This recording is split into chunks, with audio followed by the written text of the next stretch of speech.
नमस्कार किसान भाइयों काफ़ी किसान गन्ना कटाई के बाद सरसों की बुआई करते हैं। लेकिन इस बार जो पेराई सत्र शुरू है, उम्मीद ये की जा रही थी कि पहले चलेगा, लेकिन ये और भी लेट हो गया है। तो गन्ना कटाई के बाद मैं आपको सरसों की एक ऐसी वैरायटी के बारे में जानकारी देने वाला हूँ, जो यदि आप उसकी लेट बुआई भी करते हैं तो उसकी कटाई बहुत जल्दी होती है। यानी कि इसका जो पीरियड है वो बहुत ही कम समय में ये उपज देती है, और इसकी जो क्वालिटी तेल की होती है वो बहुत ही बेस्ट होती है, और साथ ही इसकी जो तेल की रिकवरी है वो भी बहुत ज़्यादा है। कहने का मतलब है कि जो गन्ना किसान है उनके लिए ये जो मैं आपको वैरायटी बताने वाला हूँ, इसके बारे में पूरी जानकारी देने वाला हूँ, ये वरदान से कम नहीं है। तो इनमें पहली है पीताम्बरी। ये 110 से 115 दिन का समय कटने में लेती है, यानी कि बुआई के 110 से 115 दिन में ये पक करके तैयार हो जाती है। शीर्ष इसकी जो बीज की मात्रा की बात की जाए तो 2.5 kg पर एकड़ के हिसाब से आपको यूज़ करना है, क्योंकि ये ब्यात कुछ कम करती है। इसीलिए जो काली सरसों होती है उसके मुकाबले इसकी आपको जो बुआई में मात्रा लेनी है वो लगभग डबल लेनी है। अगली जो वैरायटी है वो नरेंद्र सरसों 2 के नाम से है। ये 125 से 130 दिन का समय लेती है। और एक तीसरी वैरायटी है K88, ये भी 125 से 130 दिन का समय लेती है। लेकिन ये जो मैंने दो लास्ट में बताई हैं, इनके मुकाबले आप पीताम्बरी का इस्तेमाल कीजिए, और ये गन्ना किसानों के लिए बहुत ही अच्छी वैरायटी है।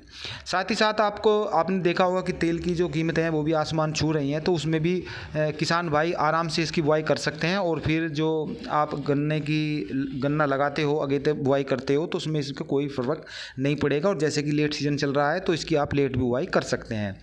उपज की बात की जाए तो 8 से 9 क्विंटल पर एकड़ आराम से ये निकल जाती है।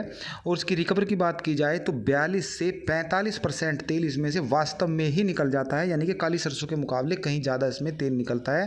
और उसका जो तेल होता है बहुत ही अच्छा कलर उसका होता है, और उसकी जो क्वालिटी है बहुत ही बेस्ट क्वालिटी है।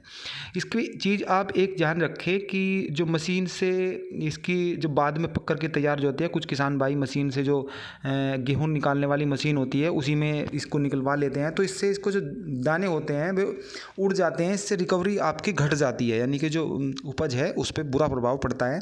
आप इसका ऐसा करें कि ये छोटी छोटी तो होती है, इसमें सिर्फ फलियाँ ज़्यादा होती हैं, तो आप इसको अपने खेत में ही इस्तेमाल करें, उस पर पशु की मदद से या ट्रैक्टर की मदद से, और उस तरीके से आप इसको निकालते हैं तो बहुत ही अच्छा इसका रिजल्ट रहता है।